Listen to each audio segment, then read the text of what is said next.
चलिए जानते हैं कि हरतालिका तीज का इतना महत्व क्यों है। हरतालिका तीज पर भगवान शिव और माता पार्वती जी की पूजा की जाती है, क्योंकि माता पार्वती ने भगवान शंकर को पति के रूप में पाने के लिए यह व्रत किया था। इस दिन महिलाएं अपने पति की लंबी उम्र की कामना हेतु निर्जला व्रत रखती हैं और अविवाहित कन्याएं भी इस व्रत को रख सकती हैं सुंदर वर पाने के लिए।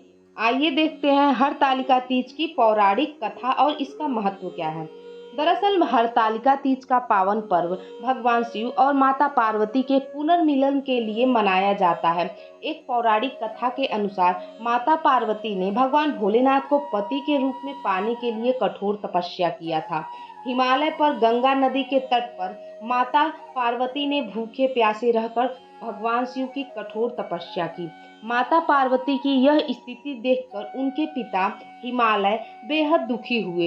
एक दिन महर्षि नारद भगवान विष्णु की ओर से पार्वती जी के लिए विवाह का प्रस्ताव लेकर आए, लेकिन जब पार्वती माता को इस बात का पता चला तो वो विलाप करने लगी, क्योंकि माता पार्वती तो भगवान भोलेनाथ को अपने मन से पति मान चुकी थी। और एक सखी के पूछने पर उन्होंने बताया कि भगवान शिव को पति के रूप में प्राप्त करने के लिए मैं कठोर तपस्या कर रही हूँ और मैं विवाह करूंगी तो केवल और केवल भोलेनाथ से ही करूंगी। इसके बाद माता पार्वती अपनी तपस्या के लिए वन में चली गई और भगवान शिव की कठोर तपस्या की और उनके तपस्या में ही लीन हो गई। और इसी दौरान भाद्रपद के शुक्ल पक्ष की तृतीया के दिन हस्त नक्षत्र में माता पार्वती ने रेत से शिवलिंग का निर्माण किया और भगवान भोलेनाथ की तपस्या में ऐसी लीन हो गई कि उन्हें कुछ और नहीं दिख रहा था, बस भगवान भोलेनाथ ही दिख रहे थे।